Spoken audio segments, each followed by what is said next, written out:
This is Alexa Linton, and you're listening to the Whole Horse Podcast. I'm coming to you from the Cowichan Valley on beautiful Vancouver Island in Canada, and I'm excited to be bringing amazing instructors from around the world to share their knowledge about all the ways that we can keep ourselves and our horses well and happy, and about some of the cutting edge techniques, training, and different aspects that are coming into the horse industry and changing it from within. I'm so excited you're here, and I'm excited about the times that we live in and the shifts that are happening in the horse industry before our eyes. Let's get started.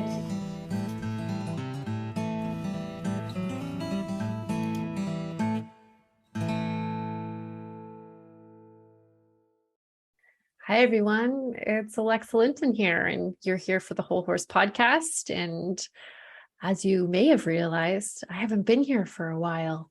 It's been a little while, about just over 3 months now, since I've brought you an episode, and I wanted to sort of break the silence here with my wonderful friend Geri Ramsay, and share what's been going on and have a conversation with Geri, because she's been integral and a real part of what's been happening for me. So thanks for being here, Geri.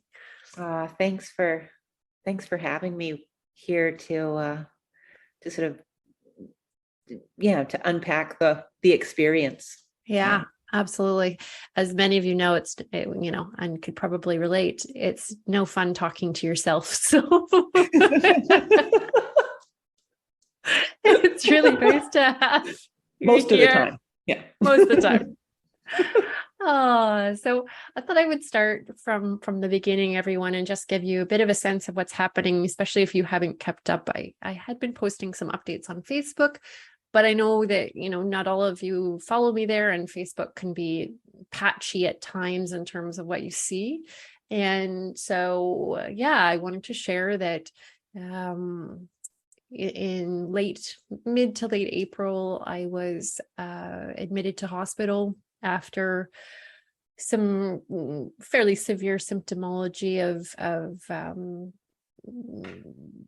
the gynecological type, and then proceeding to fevering and distended belly and all these weird things that were happening. Finally got admitted to hospital with abscesses in my pelvis, which was, as you can imagine, a shocker to me and my near and dear ones. And that was on a Monday, and after showing very little improvement on IV antibiotics, they rushed me into surgery on the Thursday morning, which was, I looked back and it was April the 21st. Like 3 months ago, almost to the dot. And so I went in for emergency abdominal surgery to have these abscesses removed.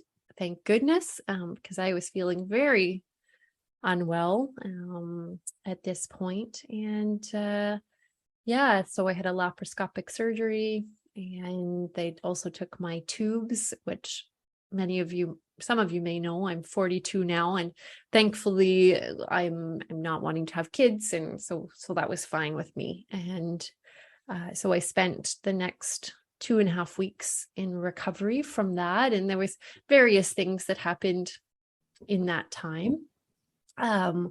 It was my first time on general anesthetic, my first time having any kind of surgical procedure or spending any kind of time in the hospital. And so there was a lot of firsts. My first blood transfusion, my first catheter, my first iron infusion, on and on and on. And I have the added fun complication, or had, I think they say desensitization doesn't work, but I have a phobia of needles, or had, and I have had so many blood tests since at that moment that I actually am better about them now, weirdly enough. So, and unfortunately, 2 weeks after my release from hospital, I was, I came down with acute pancreatitis. So as a complication of, they think my medications and a combination of that and increasing the richness of my food to try to gain some weight and strength. So I found myself back in the hospital with a very extreme case of acute pancreatitis 2 weeks later, and spent another week in the hospital. And as you can imagine, it was, I was already pretty low after my surgery and my infection. And so it hit me pretty hard, and I, didn't eat for the week. I say now that I wouldn't, not that I have any enemies, but, I wouldn't wish it upon my greatest enemy to have pancreatitis. It is terrible. It is one of the most painful things that you could possibly experience. So I'm grateful that bout is complete. And unfortunately, the preceding ultrasounds showed necrosis of my pancreas, which for the acuteness of my particular case, with very, very high lipase levels, is apparently, relatively common. And so, so that's what I'm working with right now. So that's where I've been, is in this recovery zone, and really listening, doing my best to listen deeply to my body on a number of fronts. Big changes to do with my diet and my lifestyle and my stress. And it's been quite a ride. It has been a roller coaster. It's been a roller coaster.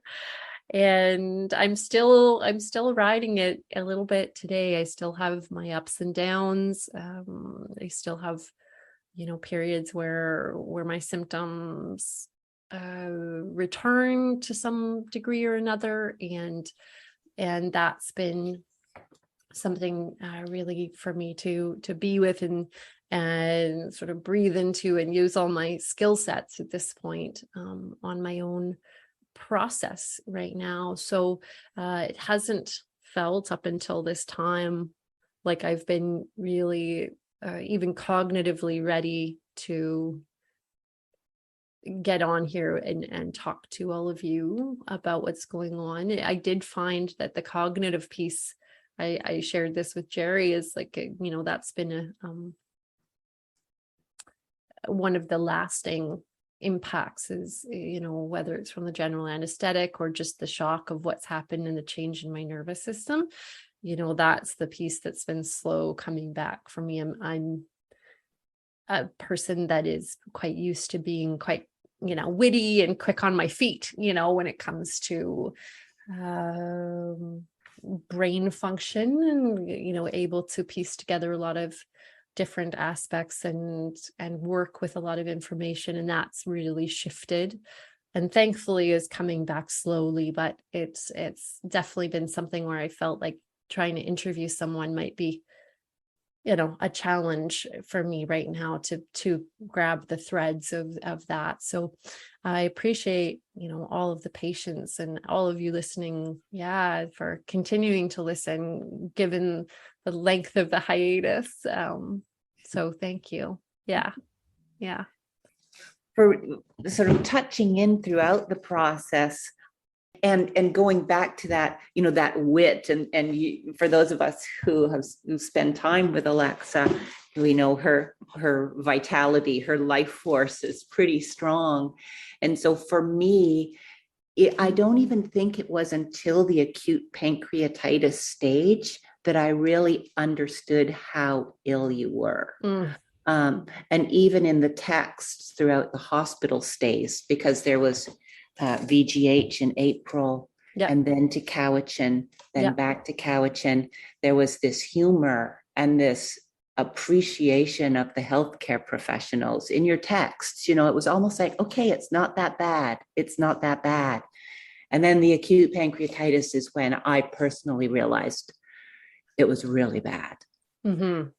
And even then there were texts, and I looked back in preparation for our call, and there were two that stood out when you said, there's these lessons, these learnings about mortality and the animals, or learning this.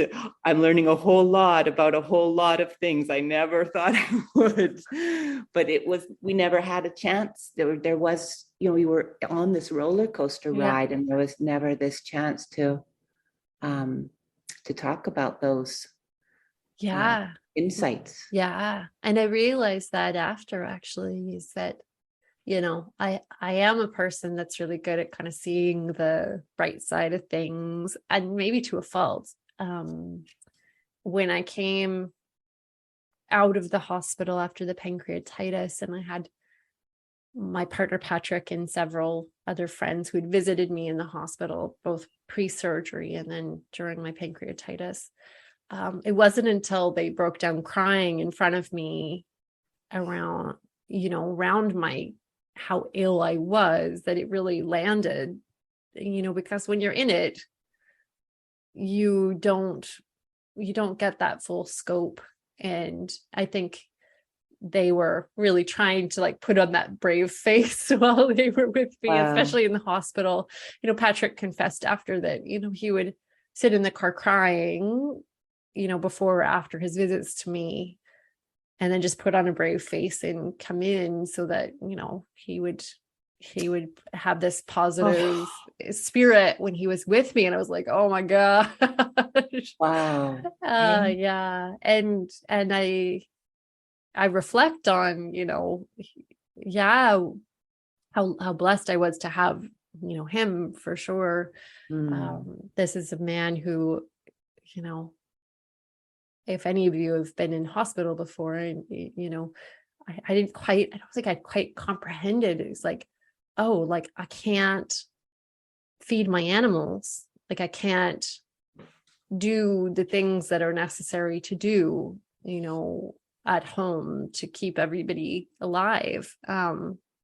So, you lean, you have to lean on the people around you. And that was huge to have that, where I could just trust that everybody was good, everybody's taken care of. Yeah.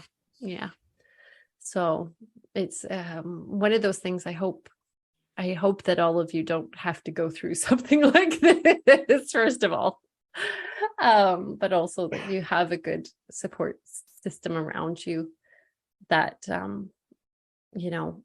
is able to show up when it counts. Yeah. I think it really hit me, the severity, Jer, when I started writing a will up on Google Drive. I think it was either the night before or the morning of my surgery. Yeah. Because I just wasn't sure. Those moments. Yeah. That was when I felt the most serious for me. Yeah. So,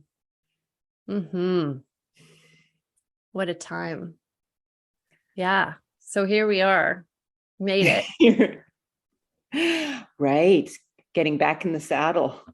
Yeah, literally. So you'll be happy to hear, everyone, that I have been riding again. I actually went on a 4-hour ride a couple of weekends ago, which was just really a gift. A girlfriend of mine who's probably listening allowed me to ride one of her geldings, who's a gaited horse. And so it was so nice, because I don't know if my body was ready for bouncing and things at that point as such, especially for that length of time. And so it was just such a gift. And I've been leaning into this space around, the gift of not doing nothing, because it's not doing nothing, but it's just of giving the body a time to rest. And Geri, you were paramount in that, because Geri actually put on a GoFundMe for me during all this, because I was sort of going, okay, I got to get back to work. I'm looking at my finances going, okay, I gotta start up again. And it just did not feel right. It just did not feel It's not a cowgirl thing to do, is it? No, it did not feel like the good. Yeah. And I knew though, like, in my heart of hearts, I'm like, I can't go back to work right now. I need this time. And yet the GoFundMe was, as you know, Geri, like a push for me in the receiving department, in the, asking for help in that way, all of that. Yeah.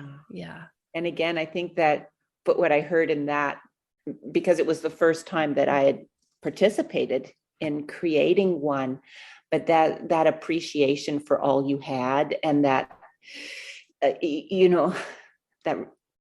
well, I'm going to use the words resistance, but just, it just didn't feel, it was a little itchy, wasn't it? Yeah, for sure. But I think for me, and I kind of pushed on you a little bit, hopefully not too much, but pushed on you a little bit, was hearing that for the necrosis piece and pancreatitis piece was that really all that could be done was rest and nutrition. Totally. And so as someone who is also the only hay winner in the family, I knew how hard that would be. Yeah. Right? Yeah, for sure. For sure. Well, thank you for receiving that. Oh, thank you for getting me there. And thank you to all of you out there who might have donated. I know there was quite a few podcast listeners that donated, and that just really was very touching for me to know that this meant so much to you, and that that my health was important in that way, and valued. So I, not that like wouldn't be the case, but it just really brought it home. I think that this contribution of mine, this podcast and the other things was helpful for people. So I'm grateful for that very much. Yeah. And to you, Geri, for the little nudge. The boot. Yeah, it's been really great to have this time. Yeah. My biggest fear now is like, how do I get back to work? Like, finding that motivation and inspiration that way. And I think even how we digest and integrate the experience. Yeah. Because it really hasn't been all that long, really, in the whole scheme of things. It was a heck of a roller. I mean, it was up and down and up and down. Yeah. Pretty constantly. Yes. For 3.5 months. Yeah. So have you had time to digest? And I think in a large part, but I think there's still more. I realized right after I got home from the surgery, and maybe some of you have experienced this, having never been under general anesthetic before, never been under the knife. When I was in the hospital, it was like I was numb. Like there was very little emotional. It was like I was too tired to really drum up. Yeah. Fear or worry. Like my brain just was like, that's too much work, which was an interesting place to be as someone who can, have anxiety and can catastrophize and all those things. It was very interesting and freeing a little bit to just be like, I'm thinking of this one thing, and the rest was just not a part of it because it couldn't be. There wasn't the energy for it. Right. Yeah. I noticed when I came home from the hospital that first time, there was a lot of emotional release. There was a lot of stuff moving that way, in part because I had a lot of pain after my surgery in my body. And so that really dredged up, some of that and some big stuff moving through at that time.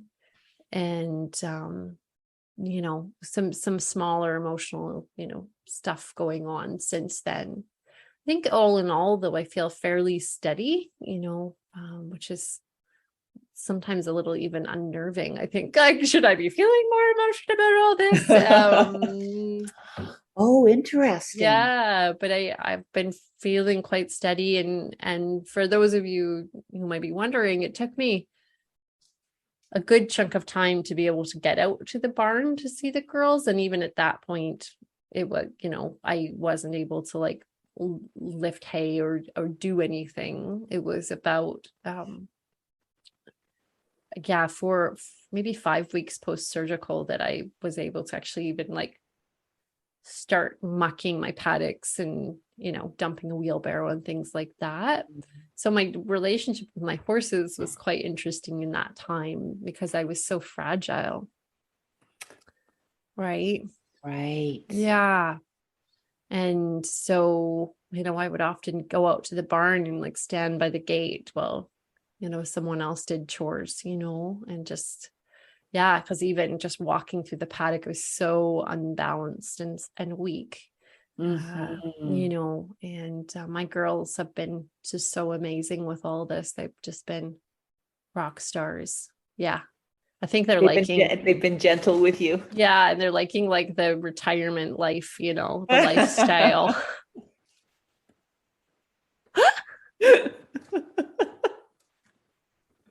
There's some horses that are like, we gotta go to work. I was talking to my friend Heather Nelson yesterday, and she was talking to her little pony Sailor, and she's like, he just nickers at me at the gate, just wanting to go to work.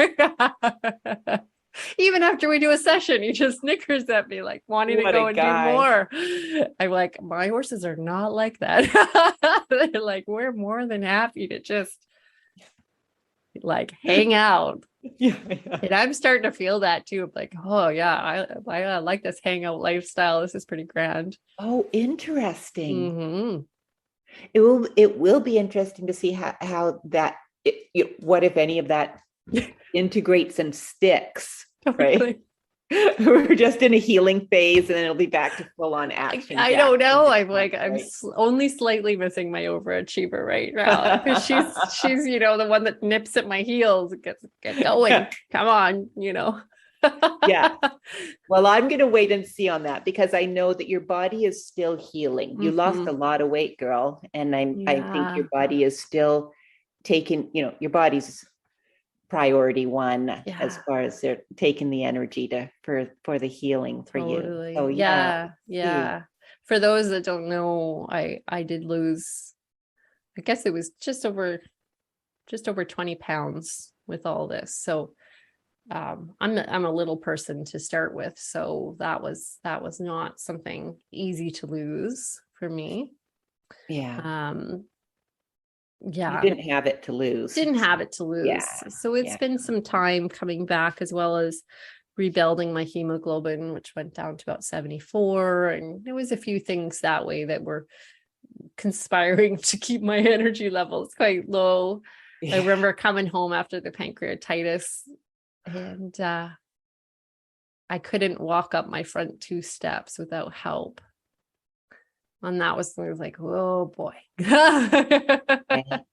And for those of us who live that horse lifestyle, that physicality, that ability to chuck a hay baler is huge. It's huge. And every day I would go, I was like, okay, I got to get going. So I'd go to the end of my driveway, which is, for those of you who know, it's like 50 feet. Like, and then I would walk back, and and then eventually I got to the end of my cul-de-sac, which is maybe 200 feet, walk back. And that was how it builds. And it's a pretty amazing process, actually. I mean, I hope to do more podcasts on rehab and just the resiliency of the human body and spirit, and how we build out these I talk about neural maps, and like the sense of where is our strength, and what does our brain kind of remember as far as emotion. And I realized in the hospital, when you're lying there for a week at a time, it's incredible how fast those are lost. And how much that shifts, right? And building that back up Mm-hmm. My goal this time is to build back even stronger, build back with more more control and strength and power and all these things. That is my hope from That would be interesting to witness or to listen for. Totally. And it was interesting, actually. One of the things that Geri realizes that I did is right before this, I launched a new course that some of you may remember. I shared it a little bit on here and on Facebook, and it was called the Whole Rider Foundation course. And what was so interesting is that I was waffling about it. Should I run this? Is this a good plan? And I did. And there was 21 amazing horsewomen, as always, only woman who joined. Come on, men. Come on. I swear, 1 year I'll get a man in the apprenticeship 1 year, or something, or one of my and so I had sold out this course, and then, as you remember, my surgery was on the 21st. Mm-hmm. So I obviously had to postpone. and I did. I postponed 2 weeks, and then it was an 8-week course. I did the first week, the week before I went back for, that the pancreatitis happened. And then I took another 2 weeks to recover, and then I did the rest. And, it was so great because there was a few things. One, it made me think.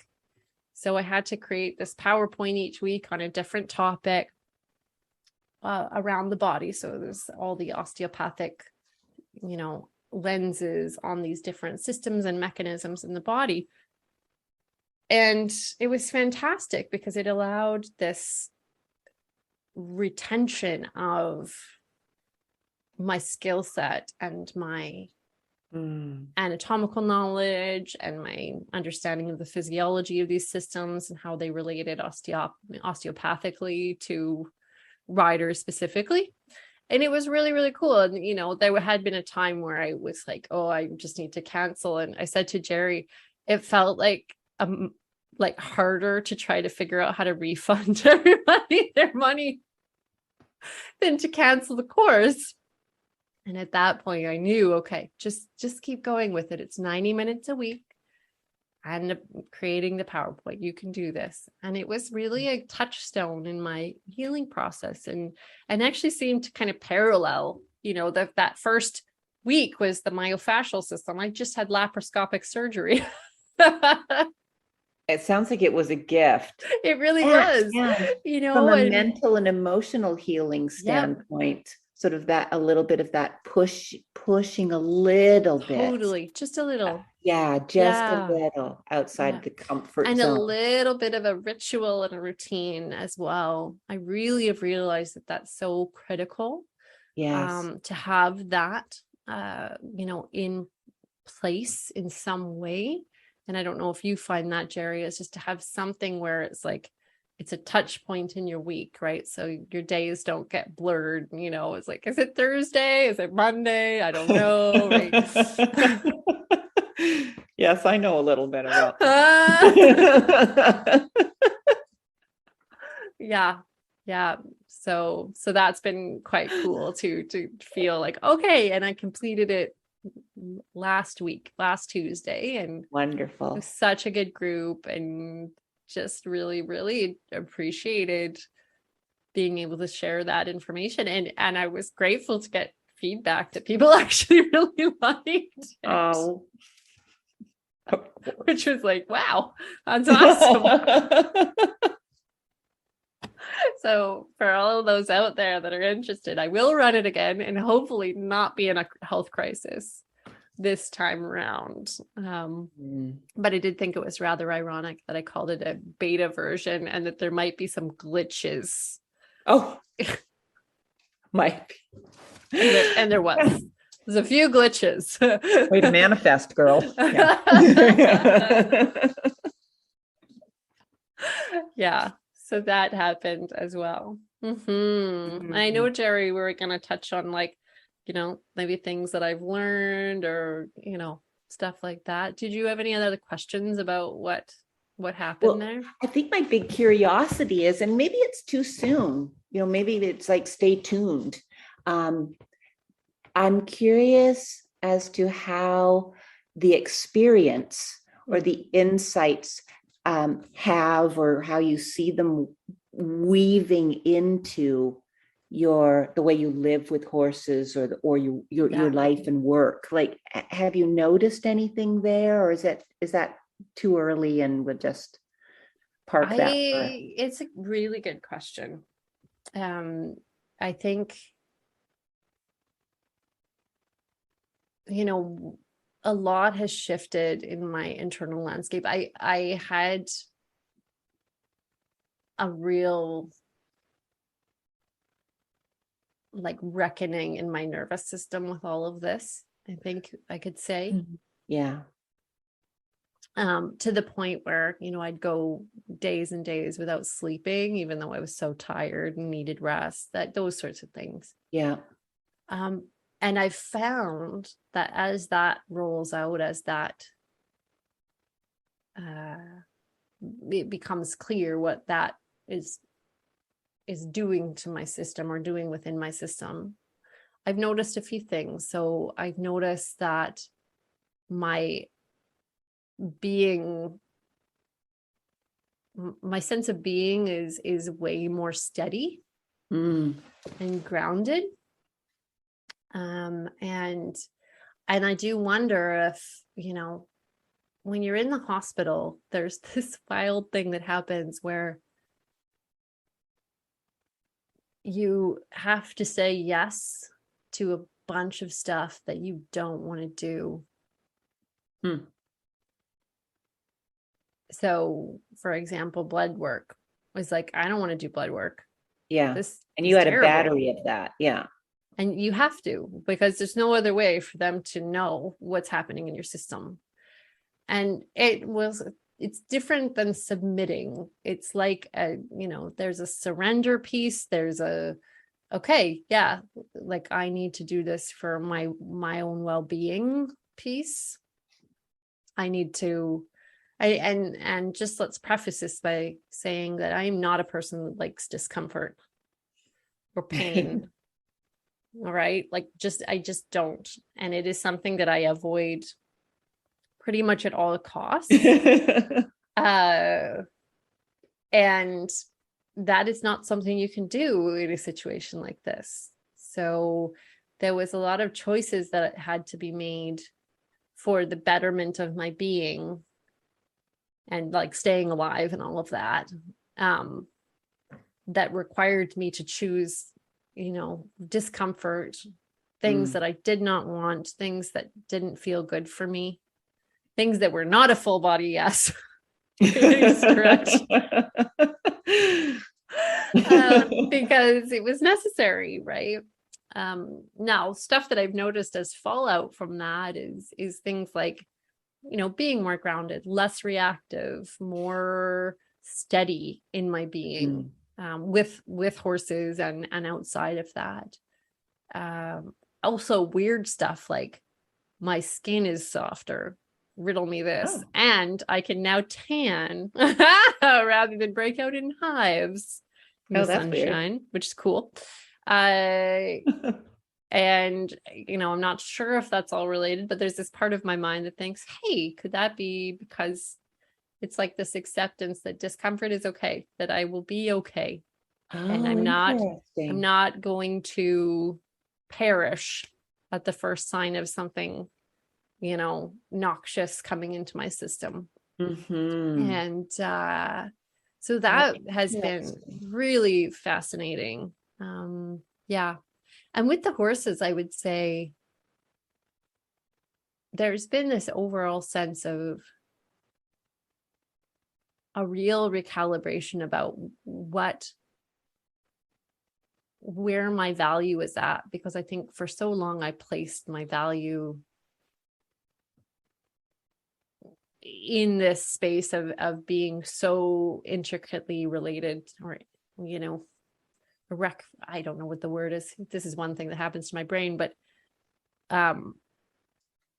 so related to my value, like in productivity, right? So these two things were just linked so deeply. And so with the horses, what I see is just this sense of, it's okay, you know, whatever I want to do, you know, whatever we want to feel like doing today is grand. And, you know, if we don't feel like doing, you know, that thing, we can do that. And right, like I've just settled into this place of much less pressure on myself to interesting, you know, be this all these things, right, that we can get so wrapped up in, like, I have to be this great horse trainer, I have to be, you know, riding this many times a week, or, you know, showing this much progress, or, you know, all these things. And you know, I'm the kind of person that, you know, in my more productive years, I would be like taking a bunch of courses, giving, you know, 2 or 3 courses a month, plus running a private practice, plus traveling, plus, you know, taking my horse this where, you know, here, there, and everywhere. And right, putting myself into these scenarios to show, you know, to prove something.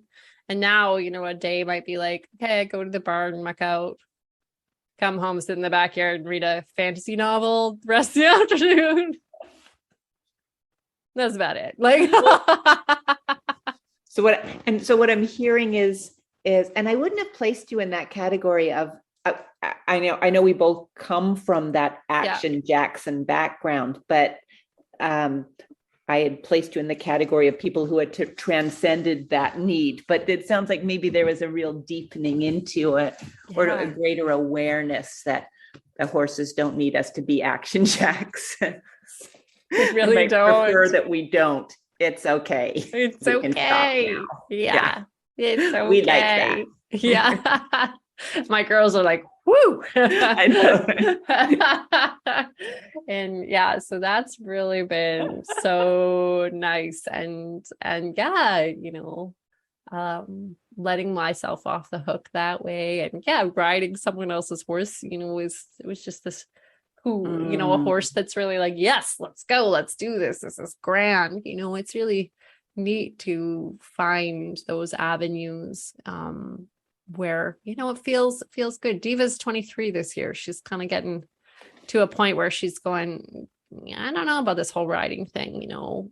Yeah. And she's looking at retirement. We're shifting gears. She's looking at timeshares in Florida. Yeah, completely. Yeah. Things are shifting. She's like, you know, not so sure about like big old rides and lots of pressure. You're not pressure, but in terms of like our developing our technical side skill still and all these things. So we'll see, you know. Yeah. Chapter's not closed on that one, but I really am listening to what's up for them. And funnily enough, I do feel like, you know, probably some of my first sessions are going to be just going out and working on horses again, because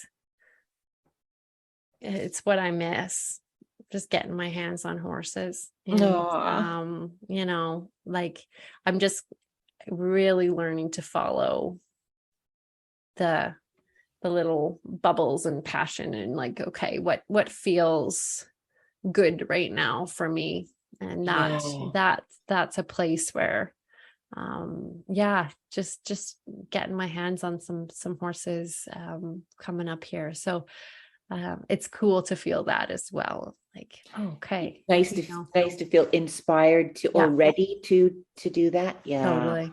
Well, that's music to my ears. Yeah, and saying yes to that. Yes. Yeah, totally. As someone whose mare benefited for years from your hands on her. Yeah. I love working on Libby. It's just so fun. Yeah. And I'm also excited, of course, you know, to be starting apprenticeship again, the whole horse apprenticeship, September the 15th. And that's That'll come another up piece fast. where I'm like, okay, Yeah. I'm just grateful for the timing and that it, there's some spaciousness there for me to continue, my healing journey here, and then also feel good about that timing as it's going on to its like 6th year, I think, this year. And so, yeah, I'm pretty stoked to kind of bring these new levels of awareness into that work, because I my sense is so many humans have gone through some rendition, maybe not necessarily the hospital and the surgery and everything, but a reckoning, a big life changer, shift that they're out of control of. And Yeah. then, okay, what does that look like on the other side, and how do we rebuild, and how does that want to change? How does that want to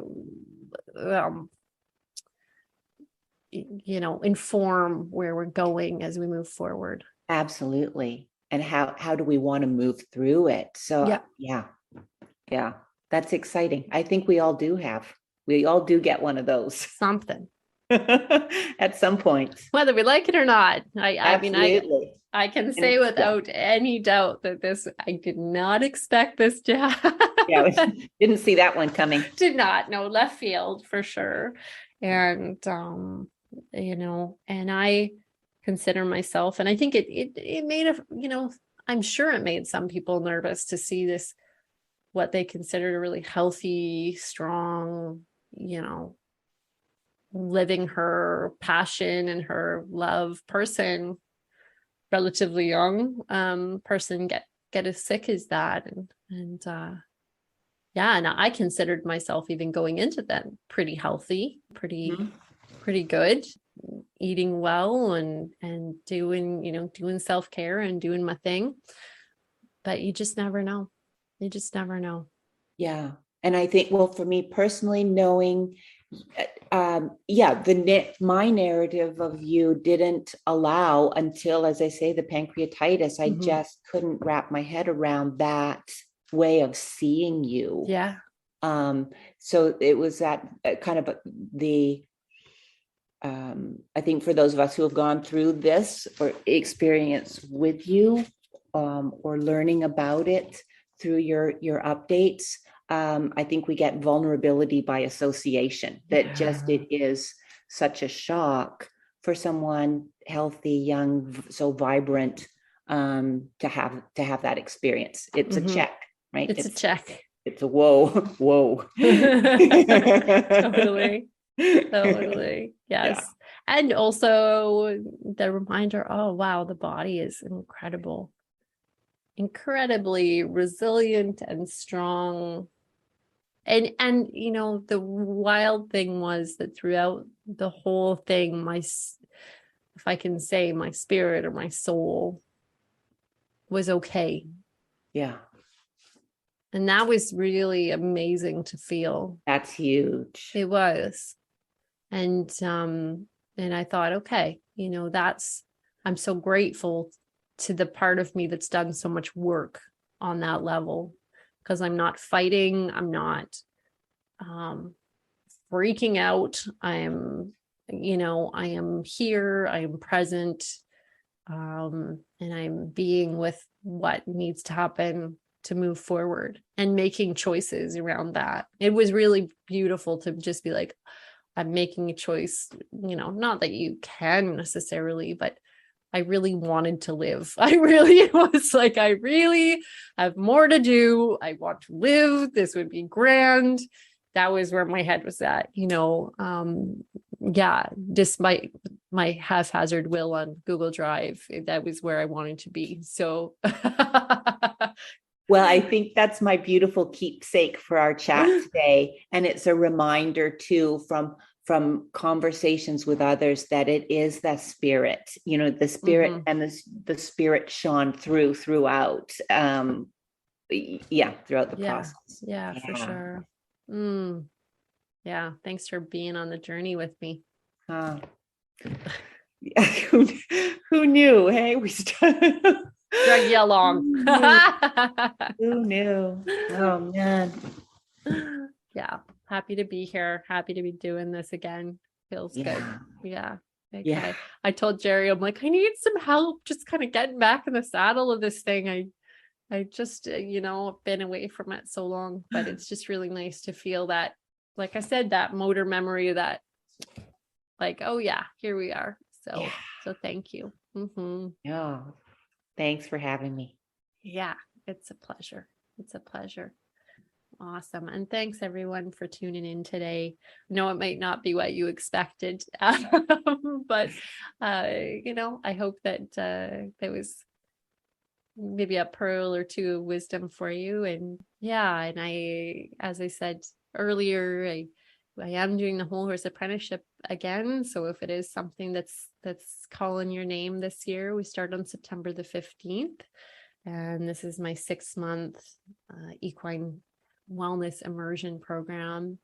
And it's essentially my life's work, I would say. This is where all the good stuff is. And so I really hope that you might consider joining us. And if you want to learn more, you just head to alexalinton.com/apprenticeship-2022. And there you'll find lots of good information about how to get involved in what this program's all about. So yeah, hope you head over.